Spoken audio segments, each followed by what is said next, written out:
আমার নাম সমীর ঘোষ। আমি তৃতীয় প্রজন্ম। জয়কালী প্রথম শুরু করেছিলেন আমার দাদা খোকা ঘোষ। উনি 1939 সালে প্রথম শুরু করেছিলেন। এর আগে পোড়াবাড়ি চমচম তো 150 বছরের পুরাতন, কিন্তু অনেকেই আসলে এই ঐতিহ্যটা ধরে রাখতে পারেনি। আমার দাদা উনি প্রথমেই শহর থেকে উনি প্রচারটা শুরু করেন। 86 বছর যাবৎ উনি 86 বছর আগে উনি করেছিলেন শুরুটা।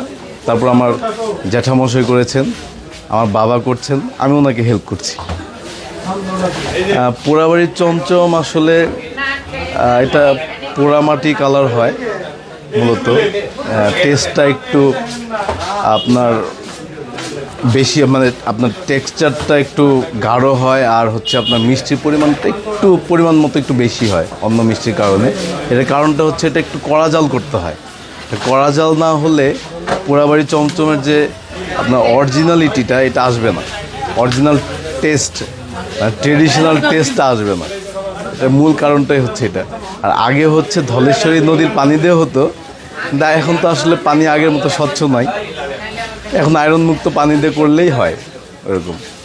সবচেয়ে পুরাতন দোকান এটাই, আর প্রচারটা আসলে এখান থেকেই শুরু হয়েছিল চমচমের, মানে পোড়াবাড়ির চমচমের।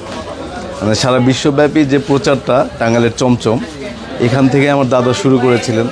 আগে আমাদের বিভিন্ন জায়গায় শাখা ছিল, চট্টগ্রাম ছিল, ঢাকায় ছিল, কিন্তু এখন আমরা এখানেই আসলে আমাদের সাপ্লাইটা একটু বেশি, এর জন্য আমরা অন্য জায়গায় আসলে দিতে পারি না। অন্য দোকানে হচ্ছে কম দামেও বিক্রি করতেছে, আপনাদের এখানে বেশি, ব্যবধানটা কোথায়? ব্যবধানটা হচ্ছে আমরা মানে যে জিনিসটা হচ্ছে অরিজিনাল ছানা ইউজ করতে হয়, আমরা ওটা করে থাকি।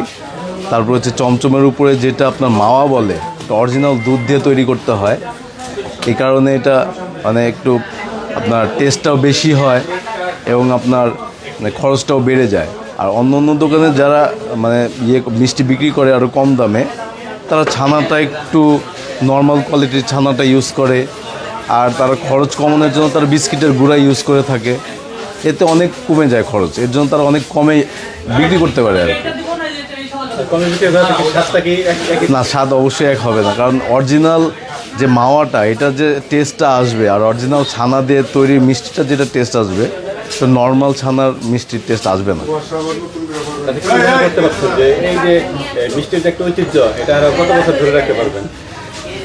এটা এখন উপরওয়ালা ভরসা আর কি, দেখা যাক। এখন কাস্টমারদের ভালোবাসা, যতদিন আমরা কাস্টমারদের ভালো করে দিতে পারবো, অবশ্যই তাদের ভালোবাসা পেয়ে যাব ততদিন।